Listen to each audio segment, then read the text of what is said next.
BJP ಅನವಶ್ಯಕ ರಾಜಕಾರಣವನ್ನ ಮಾಡುತ್ತಿದೆ. BJP ಮತ್ತು JDS ನಡುವೆ ಒಡಕು ಉಂಟಾಗಿದೆ ಎಂದು ಗೃಹ ಸಚಿವ ಜಿ ಪರಮೇಶ್ವರ್ ಹೇಳಿದ್ದಾರೆ. ಜುಲೈ 31 ಮಧ್ಯಾಹ್ನ 1:30 ಸಂದರ್ಭ ಬಾಗಲಕೋಟೆ ಜಿಲ್ಲೆಯ ಬಾಡಗಂಡಿ ಗ್ರಾಮದಲ್ಲಿ ಸುದ್ದಿಗಾರರೊಂದಿಗೆ ಮಾತನಾಡಿರುವ ಅವರು ಬಿಜೆಪಿ ವಿರುದ್ಧ ವಾಗ್ದಾಳಿ ನಡೆಸಿದ್ದಾರೆ. ಇನ್ನು ಮೂಡಾ ಹಗರಣ, ವಾಲ್ಮೀಕಿ ಹಗರಣಗಳಿಗೆ ಸಂಬಂಧಪಟ್ಟಂತೆ ತನಿಖಾ ಸಂಸ್ಥೆಗಳು ತನಿಖೆಯನ್ನು ನಡೆಸ್ತಾ ಇದ್ದು, ತನಿಖೆಯ ಬಳಿಕ ಸತ್ಯಾಸತ್ಯತೆ ಹೊರಗೆ ಬರುತ್ತಿವೆ. ಆದರೆ ಬಿಜೆಪಿಗರು ಅನವಶ್ಯಕವಾಗಿ ರಾಜಕಾರಣವನ್ನು ಮಾಡ್ತಾ ಇದ್ದಾರೆ. ಈಗ ಬಿಜೆಪಿ ಮತ್ತು ಜೆಡಿಎಸ್ ನಡುವೆ ಪಾದಯಾತ್ರೆಯ ವಿಚಾರವಾಗಿ ಒಡಕು ಉಂಟಾಗಿದೆ. ಪಾದಯಾತ್ರೆಯನ್ನ ಮಾಡ್ತಾರಾ ಎಂದು ಪ್ರಶ್ನಿಸಿದ್ದಾರೆ. ಈ ಸಂದರ್ಭದಲ್ಲಿ ಬಿಜೆಪಿ ವಿರುದ್ಧ ವಾಗ್ದಾಳಿ ನಡೆಸಿದ್ದು ಹೀಗೆ. ಅನವಶ್ಯಕವಾದ ರಾಜಕಾರಣ ಮಾಡ್ತಾ ಇದ್ದಾರೆ ಅಷ್ಟೇ, ಅದು ಬಿಟ್ಟು ಏನು ಬೇರೆ ಏನಿಲ್ಲ. ನಾವೀಗಾಗಲೇ ತನಿಖೆಗೆ ಆದೇಶ ಮಾಡಿದ್ದೇವೆ. 3 ಏಜೆನ್ಸಿಗಳು ವಾಲ್ಮೀಕಿ ಹಗರಣದ ಬಗ್ಗೆ ತನಿಖೆ ಮಾಡ್ತಾ ಇದ್ದಾವೆ. CBI, ED ಮತ್ತು ನಮ್ಮ CID, SIT. ಅದರ ಜೊತೆಗೆ ಮೈಸೂರಿನ ಮೂಡಾದ್ರ ಬಗ್ಗೆ ಈಗಾಗಲೇ ಕಮಿಷನ್ ಮಾಡಿದ್ದೇವೆ. ಮಾನ್ಯ ದೇಸಾಯಿ ಅವರು, ರಿಟೈರ್ಡ್ ಜಡ್ಜ್ ಅವರ ನೇತೃತ್ವದಲ್ಲಿ ಸಮಿತಿ ಮಾಡಿದ್ದೇವೆ, ಕಮಿಷನ್. ಆ ಕಮಿಷನ್ ಅವರು ಕೂಡ ತನಿಖೆ ಮಾಡ್ತಾರೆ. ಅದೆಲ್ಲ ಬರಲಿ, ಹೊರಗಡೆ ಬರಲಿ, ಗೊತ್ತಾಗ್ತದೆ ಸತ್ಯಾಂಶ. ಅದರ ಬದಲು ಸುಮ್ಮನೆ ಅನವಶ್ಯಕವಾಗಿ ರಾಜಕೀಯ ಮಾಡ್ತಾ ಇದ್ದಾರೆ ಭಾರತೀಯ ಜನತಾ ಪಾರ್ಟಿಯವರು ಮತ್ತು ಜನತಾ ದಳದವರು. ಈಗಾಗಲೇ ಅವರಲ್ಲಿ ಒಡಕು ಪ್ರಾರಂಭ ಆಗಿದೆ. ಪಾದಯಾತ್ರೆ ವಿಚಾರದಲ್ಲಿ ನಾವು ಮಾಡಬೇಕು ಅಂತ ಇವರು ಅಂದರೆ ಅವ್ರು ಬೇಡ ಅಂತ ಅವ್ರಂತ ಇದ್ದಾರೆ. ನೋಡೋಣ ಪಾದಯಾತ್ರೆ ಮಾಡ್ತಾರಾ ಇಲ್ವಾ ಅಂತ. ರಾಜ್ಯಪಾಲರನ್ನ ದುರುಪಯೋಗಪಡಿಸಿಕೊಂಡು ಸರ್ಕಾರವನ್ನ ಅಸ್ಥಿರಗೊಳಿಸುವ ಕೆಟ್ಟ ಕೆಲಸವನ್ನ ಕೇಂದ್ರ ಸರ್ಕಾರ ಮಾಡುತ್ತಿದೆ ಎಂದು ಆರೋಗ್ಯ ಸಚಿವ ದಿನೇಶ್ ಗುಂಡೂರಾವ್ ಆರೋಪಿಸಿದ್ದಾರೆ. ಜುಲೈ 31 ಮಧ್ಯಾಹ್ನ 1 ಸಂದರ್ಭದಲ್ಲಿ ಬಾಗಲಕೋಟೆ ಜಿಲ್ಲೆಯ ಬಾಡಗಂಡಿ ಗ್ರಾಮದಲ್ಲಿ ಸುದ್ದಿಗಾರರೊಂದಿಗೆ ಮಾತನಾಡಿದ್ದಾರೆ. ರಾಜ್ಯಪಾಲರ ಬಗ್ಗೆ ನಮಗೆ ಸಂಶಯ ಮೂಡುತ್ತಿದೆ ಅಂತ ಹೇಳಿದ್ದಾರೆ. ಮುಖ್ಯಮಂತ್ರಿಗಳಿಗೆ ಅವರು ಶೋಕಾಸ್ ನೋಟಿಸ್ ಅನ್ನು ಜಾರಿ ಮಾಡಿದ್ದಾರೆ. ಇನ್ನು ಕೇಂದ್ರ ಸರ್ಕಾರ ರಾಜ್ಯಪಾಲರನ್ನು ದುರುಪಯೋಗಪಡಿಸಿಕೊಂಡು ಸರ್ಕಾರವನ್ನು ಅಸ್ಥಿರಗೊಳಿಸುವ ಕೆಟ್ಟ ಕೆಲಸಕ್ಕೆ ಕೈ ಹಾಕಿದೆ ಎಂದು ಅವರು ಆರೋಪಿಸಿದ್ದಾರೆ. ಜೊತೆಗೆ ತಮಿಳುನಾಡು, ಕೇರಳ ಸೇರಿದಂತೆ ಪಶ್ಚಿಮ ಬಂಗಾಳ ಮತ್ತು ಇತರೆ ರಾಜ್ಯಗಳಲ್ಲಿ ರಾಜ್ಯಪಾಲರನ್ನು ದುರುಪಯೋಗಪಡಿಸಿಕೊಂಡ ನಿದರ್ಶನಗಳು ಇವೆ ಎಂದು ಅವರು ಈ ಸಂದರ್ಭದಲ್ಲಿ ಕೇಂದ್ರ ಸರ್ಕಾರದ ವಿರುದ್ಧ ಆರೋಪಿಸಿ ಕೇಂದ್ರ ಸರ್ಕಾರದ ವಿರುದ್ಧ ವಾಗ್ದಾಳಿ ನಡೆಸಿದ್ದಾರೆ. ನೋಡಿ, ಅದು ಮುಖ್ಯ ಅಲ್ಲ. ಯಾಕೆಂತ ಹೇಳಿದ್ರೆ ಈಗ ಒಬ್ರು ಮುಖ್ಯಮಂತ್ರಿ ಇದ್ದಾಗ ಇನ್ನೊಬ್ರು ಮುಖ್ಯಮಂತ್ರಿ ಮಾಡ್ತೀವಿ ಅಂತ ಹೇಳ್ತಕ್ಕಂಥದ್ದು ಅದು ಖಂಡಿತವಾಗಿಯೂ ಸರಿಯಲ್ಲ. ಅದ್ರ ಬಗ್ಗೆ ಚರ್ಚೆನೂ ಇಲ್ಲ, ನಾವು ಯಾರು ಕೂಡ ಮಾತನಾಡೋದು ಕೂಡ ಇಲ್ಲ. ಅದರಿಂದ ಅದ್ರ ಬಗ್ಗೆ ಮಾತಾಡೋದು ಅನಾವಶ್ಯಕ. ಆದ್ರೆ ಇವತ್ತು ನೀವೊಂದು ಪ್ರಶ್ನೆ ಕೇಳಿದ್ರಲ್ಲ ರಾಜ್ಯಪಾಲರ ಬಗ್ಗೆ ಮತ್ತು ಸರ್ಕಾರದ ಬಗ್ಗೆ ಕೇಳಿದ್ರೆ ಅಸ್ಥಿರ ಆಗ್ತಾ ಇರ್ತಕ್ಕಂಥದ್ದು. ಇವತ್ತು ನೇರವಾಗಿ ನಾವು ಗವರ್ನರ್ ಬಗ್ಗೆ ನಮ್ಗೆ ಸಂಶಯ ಬರ್ತಾ ಇದೆ. ಯಾಕೆಂತ ಹೇಳಿದ್ರೆ ಎಲ್ಲೋ ಒಂದ್ ಕಡೆ ಈಗ ಬೇರೆ ಬೇರೆ ರಾಜ್ಯಗಳಲ್ಲಿ ಯಾವ ರೀತಿಯಾಗಿ ರಾಜ್ಯಪಾಲರನ್ನು ದುರುಪಯೋಗ ಪಡಿಸ್ಕೊಳ್ತಾ ಇರ್ತಕ್ಕಂಥ ಇತಿಹಾಸ ಮತ್ತು ಅನೇಕ ನಿದರ್ಶನಗಳಿದೆ. ಅದು ತಮಿಳುನಾಡು ಇರ್ಬೋದು, ವೆಸ್ಟ್ ಬೆಂಗಾಲ್ ಇರ್ಬೋದು, ಮಹಾರಾಷ್ಟ್ರ ಇರ್ಬೋದು, ಎಲ್ಲ ಕಡೆ ರಾಜ್ಯಪಾಲರ ಕಚೇರಿನ ರಾಜಕೀಯವಾಗಿ ಬಳಸ್ಕೊಳ್ತಕ್ಕಂಥ ಒಂದು ಕೆಟ್ಟ ಕೆಲಸವನ್ನ ಕೇಂದ್ರ ಸರ್ಕಾರ ಮಾಡ್ತಾ ಇದೆ. ಕೇರಳದಲ್ಲಿ, ದೆಹಲಿಯಲ್ಲಿ, ಎಲ್ಲ ಕಡೆ. ಅದರಿಂದ ಇವತ್ತು ಕರ್ನಾಟಕದಲ್ಲಿ ನಾವು ನಮ್ಮ ರಾಜ್ಯಪಾಲರು ಈ ತರ ಮಾಡ್ತಾರೆ ಅಂತ ಅನ್ಕೊಂಡಿರ್ಲಿಲ್ಲ. ಆದ್ರೆ ಎಲ್ಲೊಂದ್ ಕಡೆ ಇವತ್ತು ಅವರು ಕೇಂದ್ರ ಸರ್ಕಾರದ ಕೈಗೊಂಬೆಯಾಗಿ ಒಂದು ರಾಜಕೀಯ ಕೇಂದ್ರ ಸರ್ಕಾರಕ್ಕಿಂತ ಬಿಜೆಪಿಯ ಪಕ್ಷದ ಒಂದು ನಿರ್ದೇಶನದ ಮೇರೆಗೆ ಕೆಲಸ ಮಾಡ್ತಾ ಇದ್ದಾರೆ ಅಂತ ಆ ಒಂದು ಭಾವನೆ ಇವತ್ತು ನಮ್ಮ ಮುಂದೆ ಬರ್ತಾ ಇದೆ. ಅದು ಒಳ್ಳೇದಲ್ಲ. ಯಾಕೆ ಅಂತ ಹೇಳಿದ್ರೆ ಈಗ ಮುಖ್ಯಮಂತ್ರಿಗಳಿಗೆ ನೋಟಿಸ್ ಕೊಡುವಂತ ಒಂದು ಕೆಲಸವನ್ನ ಮಾಡಿದ್ದಾರೆ ರಾಜ್ಯಪಾಲರು.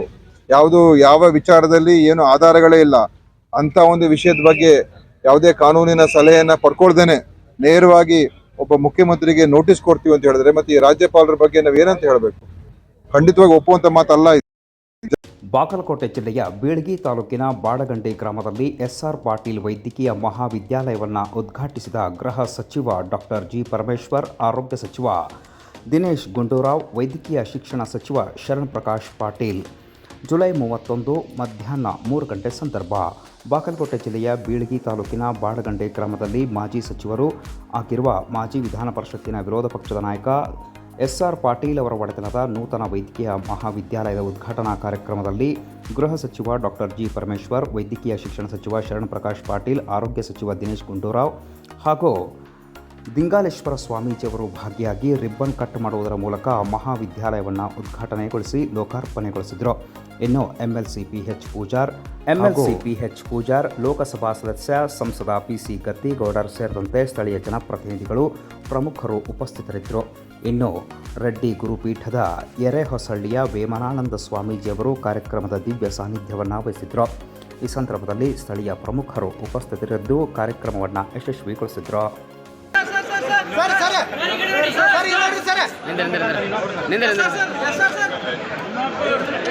ಸರ್ ಇಲ್ಲಿ ನೋಡಿ ಸರ್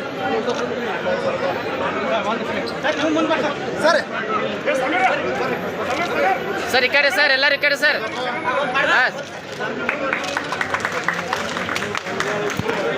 ಸರ್ ಸರ್ ಎಲ್ಲರೂ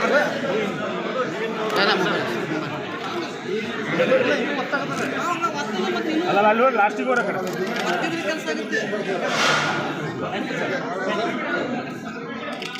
ಸರ್ ಪ್ರೆಸ್ ಮಾಡಿ ಸರ್ ಸರ್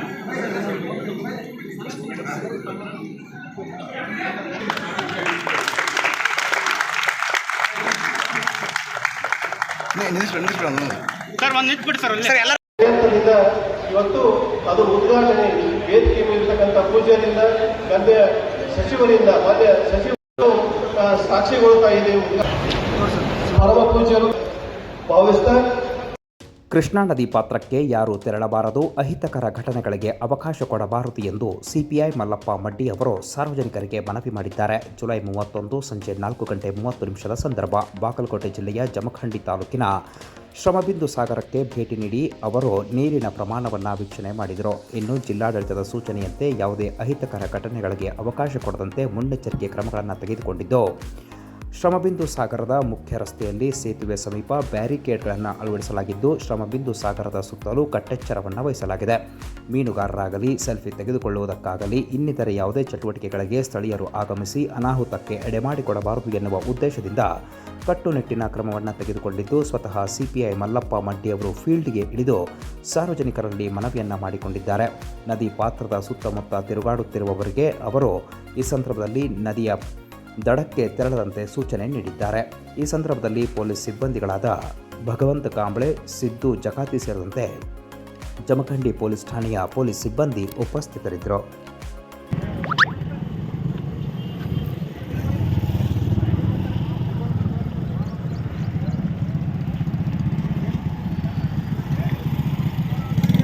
ಘಟಪ್ರಭಾ ನದಿಯ ಅಬ್ಬರದಿಂದ ಅಂದಾಜು 2600 ಹೆಕ್ಟೇರ್ ಪ್ರದೇಶದಲ್ಲಿ ಬೆಳೆದ ಬೆಳೆಗಳು ಜಲಾವೃತವಾಗಿವೆ. ಜುಲೈ 31 ಸಂಜೆ 4 ಗಂಟೆ ಬಾಗಲಕೋಟೆ ಜಿಲ್ಲೆಯ ಮುಧೋಳ ಭಾಗದಲ್ಲಿ ಹರಿಯುತ್ತಿರುವ ಘಟಪ್ರಭಾ ನದಿಗೆ ಅಪಾರ ಪ್ರಮಾಣದ ನೀರು ಹರಿದು ಬರುತ್ತಿದೆ. 80,000 ಕ್ಯೂಸೆಕ್ಗಿಂತಲೂ ಅಧಿಕ ಪ್ರಮಾಣದ ನೀರನ್ನು ಬೆಳಗಾವಿಯ ಹಿಡಕಲ್ ಜಲಾಶಯದಿಂದ ಬಿಡಲಾಗಿದ್ದು, ಪರಿಣಾಮವಾಗಿ ಘಟಪ್ರಭಾ ನದಿ ಉಕ್ಕಿ ಹರಿತಾ ಇದೆ. ಇನ್ನು ಘಟಪ್ರಭಾ ನದಿ ಪಾತ್ರದ ವಂಟಗೋಡಿ, ಚನ್ನಾಳ, ರೂಗಿ, ಮಿರ್ಜಿ ಸೇರಿದಂತೆ ವಿವಿಧ ಗ್ರಾಮಗಳಲ್ಲಿ ಪ್ರವಾಹದ ಭೀತಿ ಎದುರಾಗಿದ್ದು, ಕೆಲವೆಡೆ ಮನೆಗಳು ಜಲಾವೃತವಾಗಿವೆ. ನದಿಯ ಅಬ್ಬರಕ್ಕೆ ಕಬ್ಬು, ಹೆಸರು, ಈರುಳ್ಳಿ, ಉದ್ದು, ಅಲಸಂದಿ, ಮೆಕ್ಕೆಜೋಳ ಹಾಗೂ ಬಗೆ ಬಗೆಯ ತರಕಾರಿಗಳು ಜಲಾವೃತವಾಗಿದ್ದು, ಬೆಳೆ ಹಾನಿಯಿಂದ ರೈತರು ಮತ್ತೆ ಕಣ್ಣೀರು ಸುರಿಸುವಂತಾಗಿದೆ. ಇನ್ನು ಸ್ಥಳೀಯ ಕುಟುಂಬಸ್ಥರನ್ನು ಪ್ರವಾಹದ ಭೀತಿ ಹಿನ್ನೆಲೆಯಲ್ಲಿ ಸುರಕ್ಷಿತ ಸ್ಥಳಗಳಿಗೆ ಸ್ಥಳಾಂತರಿಸಿ ಕಾಳಜಿ ಕೇಂದ್ರಗಳಲ್ಲಿ ಅವರಿಗೆ ಆರೈಕೆಯನ್ನು ಮಾಡಲಾಗುತ್ತಿದೆ. ಇನ್ನು ಅಪಾರ ಪ್ರಮಾಣದ ಬೆಳೆ ನೀರಿನಲ್ಲಿ ನಿಂತಿದ್ದು, ರೈತ ಕಣ್ಣೀರು ಸುರಿಸುವಂತಾಗಿದೆ. ಇನ್ನು ವಿವಿಧ ಭಾಗಗಳಲ್ಲಿ ಸೇತುವೆಗಳು ಕೂಡ ಜಲಾವೃತವಾಗಿವೆ. ಪೊಲೀಸರು ಕೂಡ ಮುಂಜಾಗ್ರತಾ ಕ್ರಮವಾಗಿ ಯಾವುದೇ ಅನಾಹುತ ಆಗದಂತೆ ಸೇತುವೆಗಳ ಮೇಲೆ ವಾಹನವನ್ನು ಚಲಾಯಿಸುವುದನ್ನು ನಿಷೇಧಿಸಿದ್ದಾರೆ. ಸ್ವತಃ ಪೊಲೀಸರೇ ಸ್ಥಳಕ್ಕೆ ದೌಡಾಯಿಸಿ ಮುನ್ನೆಚ್ಚರಿಕೆ ಕ್ರಮಗಳನ್ನು ತೆಗೆದುಕೊಳ್ತಾ ಇದ್ದಾರೆ. ಬ್ಯಾರಿಕೇಡ್ಗಳನ್ನು ಅಳವಡಿಸಿ ಸಾರ್ವಜನಿಕರು ಸೇತುವೆ ಮೇಲೆ ಸಂಚರಿಸದಂತೆ ಸೂಚನೆಯನ್ನು ನೀಡುತ್ತಾ ಇದ್ದಾರೆ. ಒಟ್ಟಾರೆ ಘಟಪ್ರಭಾ ನದಿ ಪಾತ್ರದಲ್ಲಿ ಪ್ರವಾಹದ ಭೀತಿಯಿಂದಾಗಿ ಜನ ಜಾನುವಾರು ಕಂಗಾಲಾಗಿದ್ದು, ಬೆಳೆಗಳು ಹಾನಿಯಾಗಿವೆ. ಆಲಮಟ್ಟಿ ಜಲಾಶಯದ ಹೊರಹರಿವಿನ ಪ್ರಮಾಣದಲ್ಲಿ ಹೆಚ್ಚಳವಾಗಿದ್ದು, 3,50,000 ಕ್ಯೂಸೆಕ್ ನೀರನ್ನು ಹೊರಬಿಡಲಾಗುತ್ತಿದೆ. ಜುಲೈ 31 ಸಂಜೆ 4 ಗಂಟೆ ಬಾಗಲಕೋಟೆಯ ವಾರ್ತಾ ಇಲಾಖೆ ಪ್ರಕಟಣೆಯನ್ನು ಹೊರಡಿಸಿದೆ. ಮಹಾರಾಷ್ಟ್ರ ಭಾಗದಲ್ಲಿ ಮಳೆಯ ಆರ್ಭಟ ಮುಂದುವರೆದಿದ್ದು, ಬಾಗಲಕೋಟೆ ಜಿಲ್ಲೆಯ ಕೃಷ್ಣಾ ನದಿಗೆ ಅಪಾರ ಪ್ರಮಾಣದ ನೀರು ಹರಿದು ಬರುತ್ತಿದೆ. ಹೀಗಾಗಿ ಕೃಷ್ಣಾ ನದಿ ಉಕ್ಕಿ ಹರಿತಾ ಇದ್ದು, ಜಮಖಂಡಿ, ರಬಕವಿ, ಬನಹಟ್ಟಿ ಭಾಗದ ಕೃಷ್ಣಾ ನದಿ ಪಾತ್ರದಲ್ಲಿ ಪ್ರವಾಹದ ಭೀತಿ ಎದುರಾಗಿದೆ. ಜೊತೆಗೆ ಕೃಷ್ಣಾ ನದಿಯು ಜಿಲ್ಲೆಯ ಹಿಪ್ಪರಗಿ ಜಲಾಶಯದಿಂದ ಶ್ರಮಬಿಂದು ಸಾಗರ ತಲುಪಿ ಅಲ್ಲಿಂದ ಆಲಮಟ್ಟಿ ಜಲಾಶಯವನ್ನು ಸೇರುತ್ತೆ. ಒಳಹರಿವು ಕೂಡ 2,50,000ಕ್ಕೂ ಅಧಿಕ ಇದ್ದು, ಹೊರಹರಿವು ಆಲಮಟ್ಟಿ ಜಲಾಶಯದಲ್ಲಿ 3,50,000 ಇದೆ. ಒಟ್ಟಾರೆ ಕೃಷ್ಣಾ ನದಿ ಉಕ್ಕಿ ಹರಿಯುತ್ತಿರುವುದರಿಂದ ಪ್ರವಾಹದ ಭೀತಿ ಎದುರಾಗಿದೆ.